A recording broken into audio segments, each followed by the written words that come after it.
The unexpected greeting. Admiral Sarah Chen was enjoying her morning coffee when the universe decided to get interesting. She sat in her office at the Global Defense Command, watching Earth rotate slowly through the massive viewing window. The blue marble looked peaceful, with white clouds drifting over green continents and sparkling oceans. It was the kind of morning that made her grateful for humanity's progress toward peace. That tranquility shattered when Lieutenant Commander James Rodriguez burst through her door without knocking.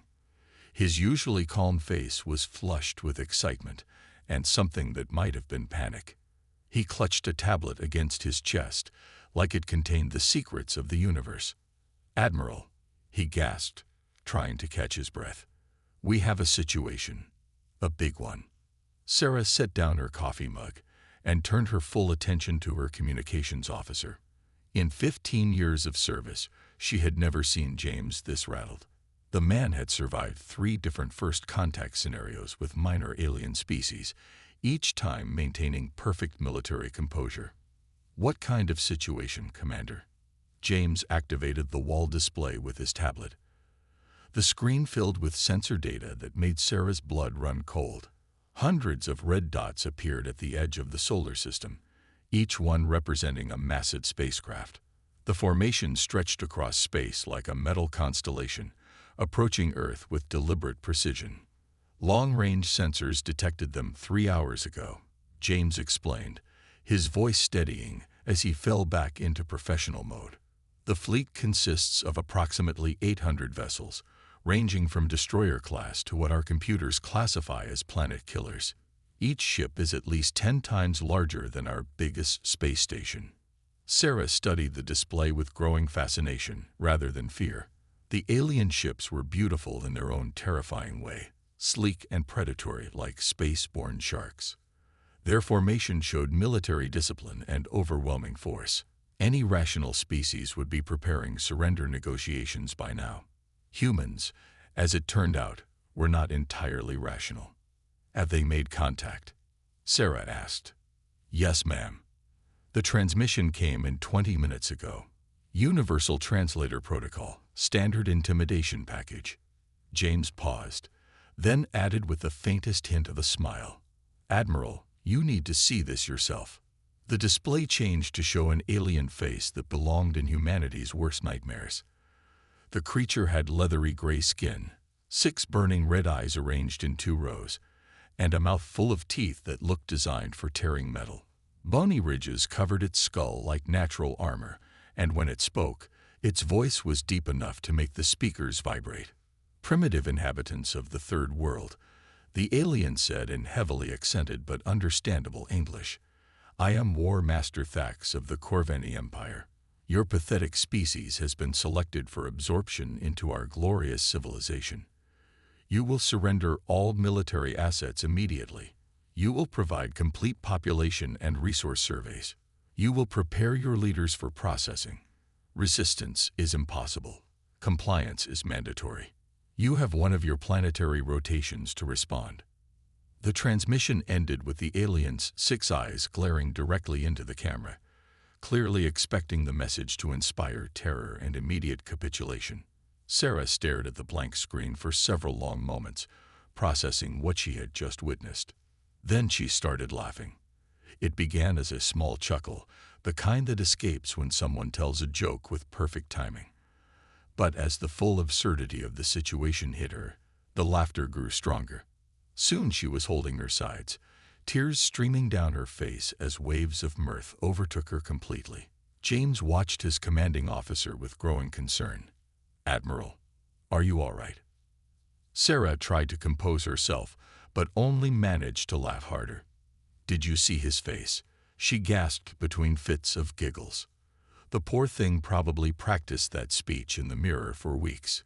He looked so serious. The communication panel on Sarah's desk began blinking rapidly. She wiped her eyes and accepted the incoming calls. The first screen showed President Maria Santos from the Global Government Center, and she was also laughing. Behind her, Sarah could see other officials and advisors in various states of amusement. "Sarah," the president said, struggling to control her voice, "please tell me you saw that transmission." The six-eyed beauty queen with the intimidation speech. Hard to miss. My science advisors are calling it the funniest thing they've ever recorded. Dr. Webb wants to study it as an example of cross-species communication failure. More screens appeared as other world leaders joined the call. Prime Minister Chen from the Asian Federation was chuckling while trying to maintain diplomatic composure. Chancellor Okafor from the African Union was openly grinning. Even General Morrison from the Military Council was fighting back a smile.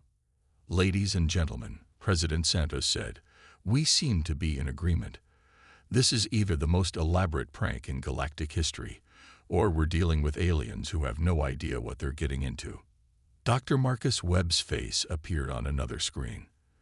The elderly xenobiologist looked absolutely delighted, his white beard practically twitching with excitement. He had spent his entire career preparing for first contact, and this was definitely not what he had expected. "The psychological implications are fascinating," he said, adjusting his thick glasses. "Their entire approach assumes we'll respond with fear and submission. They've clearly studied our historical conflicts but completely missed our cultural evolution. They expect medieval peasants, but they're dealing with a species that turned warfare into entertainment." Sarah nodded, still chuckling occasionally. "Doctor, what's your assessment of their actual threat level?" "Technologically superior, without question. Their ships could probably glass the planet if they wanted to. But strategically, they're operating from a playbook that's thousands of years out of date. They expect terror, and we're giving them comedy. They've lost control of the narrative before the first shot is fired." President Santos leaned forward in her chair. "So what do you recommend?" Dr. Webb's grin grew wider. "We do what humans do best. We entertain them." Across Earth, the alien transmission was being broadcast on every news network, social media platform, and communication channel available. The response was immediate and overwhelming.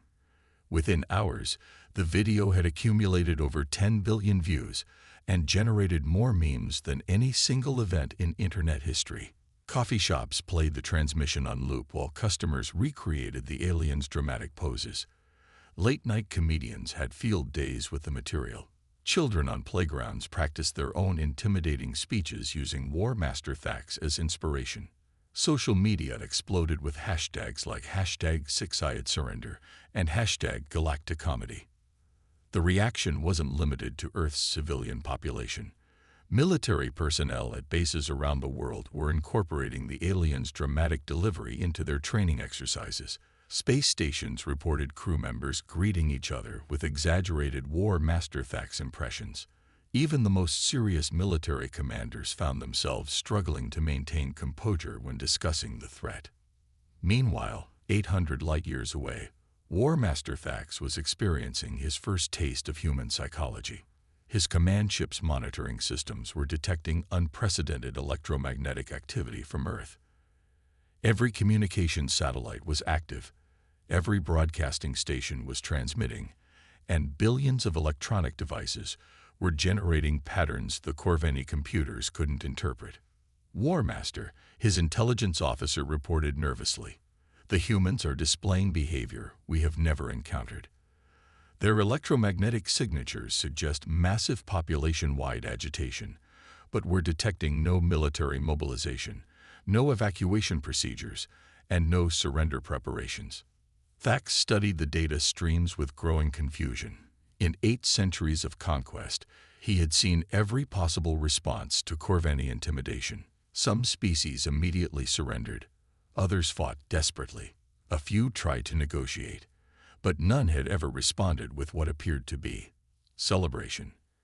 "Are they preparing some form of resistance?" he demanded.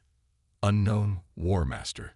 Their communication patterns suggest they are sharing our intimidation broadcast repeatedly, but we cannot determine the purpose. Their military installations show no increased activity. Their space-capable vessels remain in standard orbits. It is as if they are completely unconcerned with our presence." Sub-Commander Vecta, Thax's chief strategist, leaned over the sensor displays with a worried expression. She had planned the conquest of over 40 worlds, and this was entirely outside her experience. War Master, I recommend we delay the invasion until we better understand their response. This behavior is unprecedented. Fax's 6 eyes blazed with indignation. Delay? The Corvani Empire does not delay conquest because primitives behave strangely. Perhaps their simple minds cannot comprehend the magnitude of our power.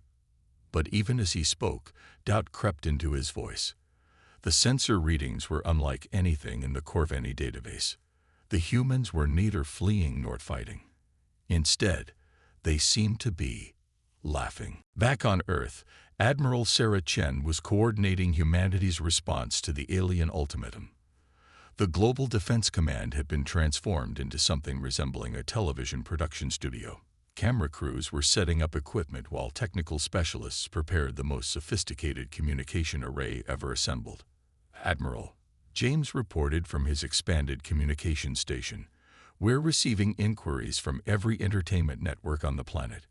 They all want to be involved in our response to the aliens." Sarah nodded, still occasionally chuckling as she remembered the War Master's dramatically serious expression. "Patch me through to the Corvani fleet." The main display activated, showing War Master Thax's imposing face once again. His 6 eyes widened slightly when he saw Sarah's friendly smile, instead of the terrified submission he had expected. "War Master Thax," Sarah said cheerfully, "this is Admiral Sarah Chen of Earth's Global Defense Command. We received your message, and I have to say, it was absolutely magnificent.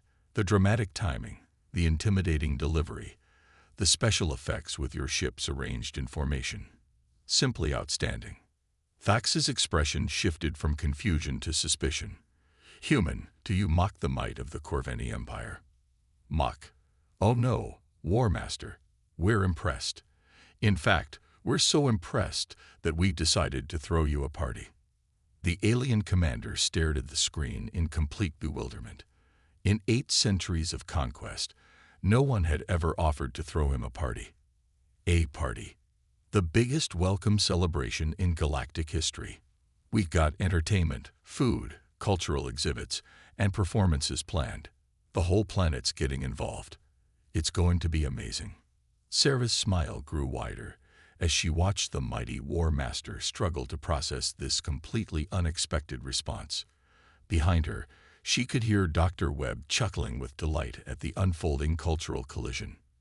"You see, War Master," Sarah continued, "we humans have a saying.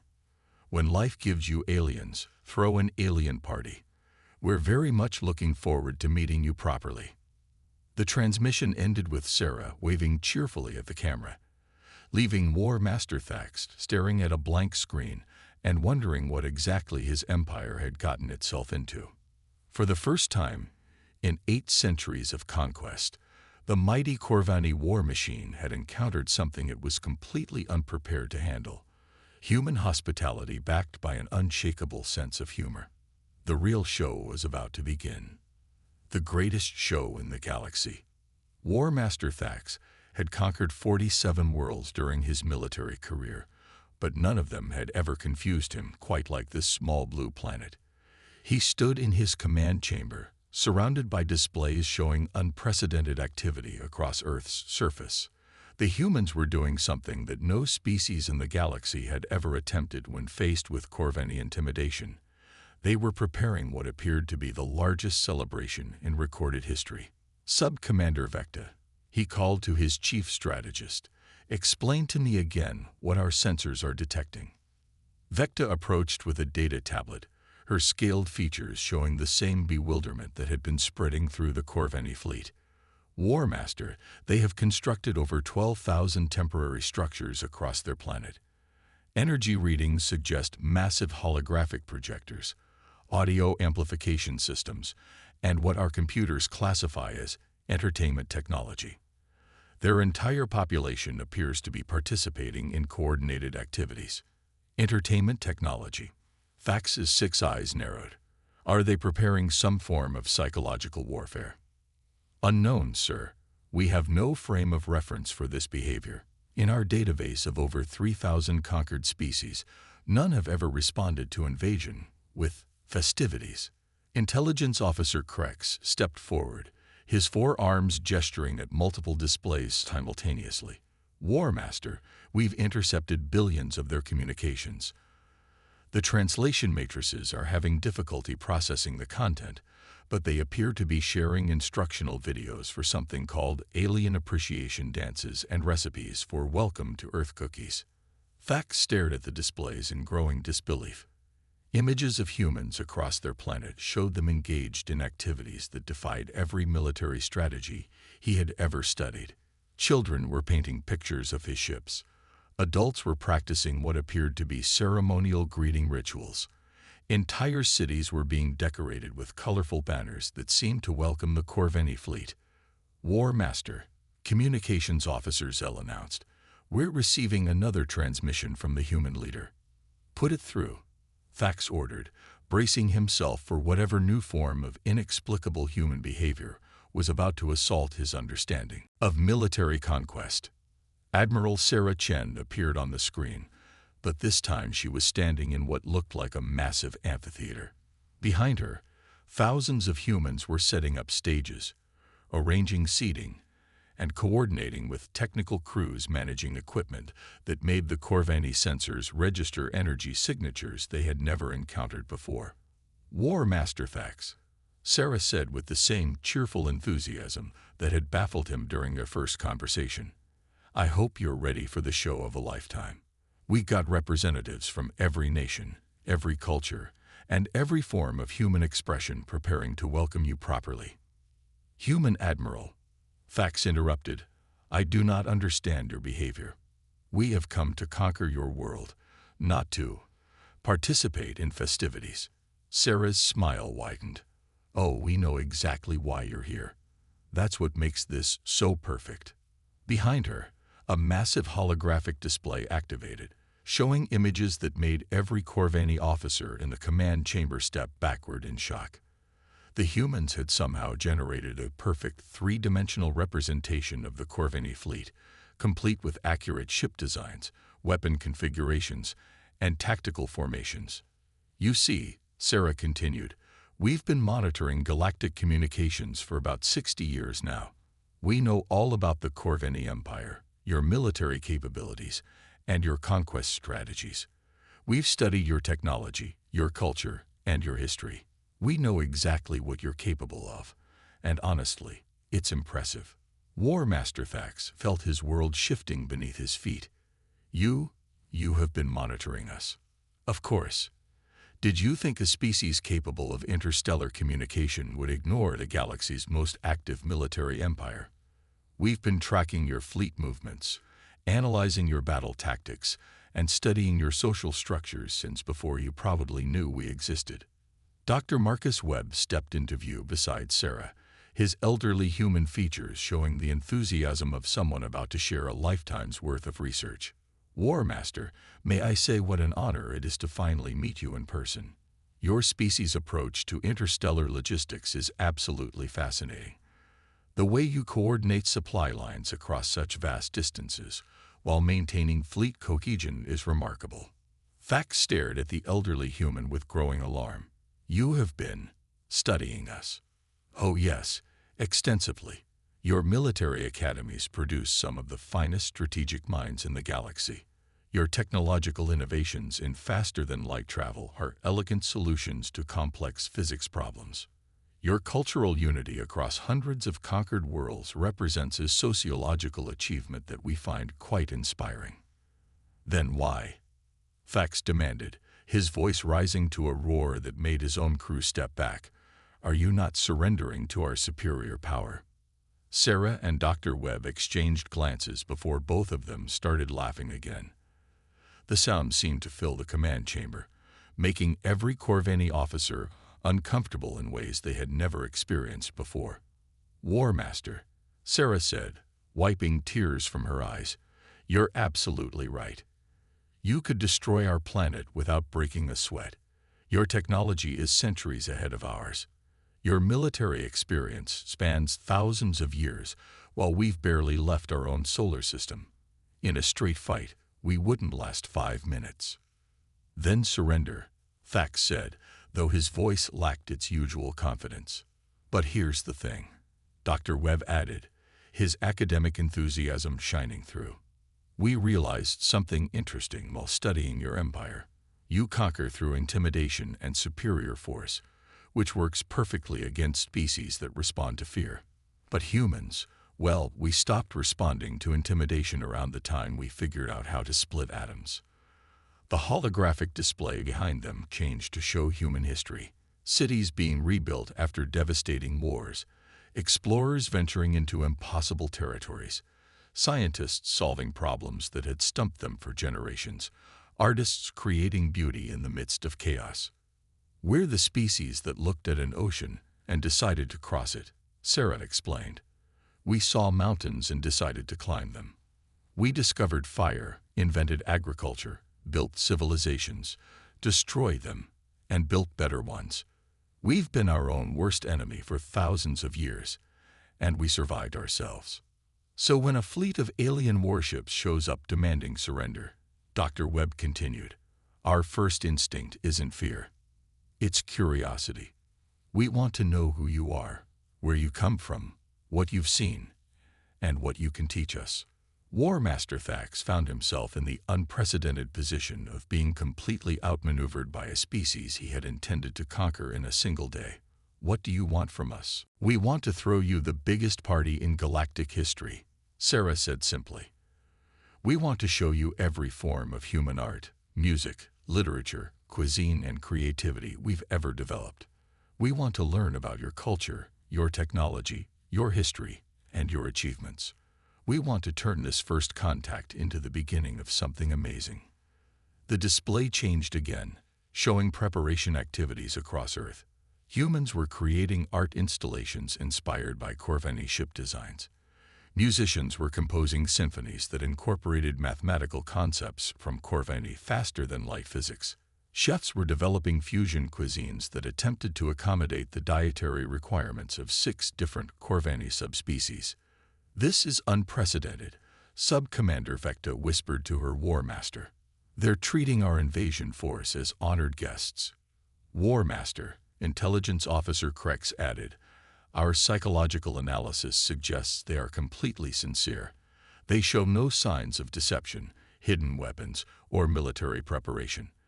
They appear to genuinely want to welcome us." "But how do they expect to survive?" Communications Officer Zell asked. "They've admitted we could destroy them easily." Dr. Webb must have heard the question through their communication link, because he addressed it directly. "Survival through friendship, Officer Zell. You see, the Corvini Empire conquers worlds to access their resources and expand your territory. But what if we offered you something better than conquest?" "What could be better than adding another world to our empire?" Thax demanded. "Adding another ally," Sarah replied. "Think about it, War Master. You've conquered thousands of worlds, but have any of them ever volunteered to join you? Have any of them ever offered to share their knowledge, their culture, their unique perspective willingly?" The holographic display showed technical schematics that made every Corvini officer lean forward with interest. Human engineers had taken captured fragments of Corvini technology and developed innovations that their own scientists had never considered. "We've been working on these improvements to your shield harmonics," Dr. Webb explained casually. "The mathematical principles are elegant, but we think we found a way to increase efficiency by about 15%. We'd be happy to share the research." War Master Thax stared at the schematics with growing amazement. The human modifications to Corvini technology were not only functional but represented advances that would benefit the entire empire. "You developed improvements to our technology?" he asked quietly. "Of course," Sarah said. "We've had 60 years to study it. Human curiosity doesn't stop at understanding how something works. We always want to know how to make it work better. But why would you share this with us?" "We came here to conquer you." "Because," Dr. Webb said with the patience of a teacher explaining the simple concept, "that's what friends do. They help each other become better." The word friends seemed to hit the Corvini command staff like a physical force. War Master Thax had conquered 47 worlds, fought in hundreds of battles, and commanded the loyalty of millions of soldiers. But no one had ever called him friend. War Master, Sub-Commander Vecta said quietly, perhaps we should consider their proposal. You're suggesting we abandon our conquest to attend a party. I'm suggesting, Vecta replied carefully, that we might gain more through friendship than we would through conquest. Sarah Chen's image smiled warmly from the display. War Master, your ultimatum gave us one planetary rotation to respond. We got about 6 hours left, and the opening ceremonies are scheduled to begin in 3. We've prepared cultural performances, technological demonstrations, and the largest feast in human history. We got representatives from every nation on Earth ready to meet you. And if we refuse? Sarah's expression grew serious for the first time since their communications began. Then you'll return to your empire having destroyed the one species in the galaxy that was genuinely excited to meet you. You'll add another conquered world to your list, but you'll never know what we might have accomplished together. War Master Thax looked around his command chamber at officers who had served with him for decades. These were warriors who had never shown doubt in the face of enemy fire, but now they were looking at him with something approaching hope. Sub-Commander Vecta, he said slowly, prepare a diplomatic shuttle. Select a small honor guard. We will attend this celebration. The human admiral's face lit up with delight. War Master, you've just made the best decision in galactic history. Trust me, you're going to love what we've prepared. 3 hours later, War Master Thax found himself standing in the largest amphitheater ever constructed by human hands. Over 2 million beings had gathered from across Earth, representing every culture, every nation, and every form of human achievement. The scale of the welcome celebration was beyond anything in his experience. But it wasn't the size that overwhelmed him. It was the genuine joy on every human face, the sincere enthusiasm in their voices, and the complete absence of fear in their behavior. They had turned his invasion into the galaxy's first interspecies cultural festival. The performances began with human children singing songs about friendship across the stars. They continued with technological demonstrations that showed collaborative improvements to both human and Corveni systems. Artists presented works inspired by the beauty of Corveni ship designs. Scientists shared research that could benefit both civilizations. As the celebration continued, War Master Thax realized something that would change the course of galactic history. The humans hadn't defeated his invasion through superior firepower or brilliant military strategy. They had defeated it through something far more powerful, the irresistible force of genuine friendship offered without condition or expectation. For the first time, in 8 centuries of conquest, the Corveni Empire had encountered a species that saw them not as conquerors to be feared, but as friends to be welcomed.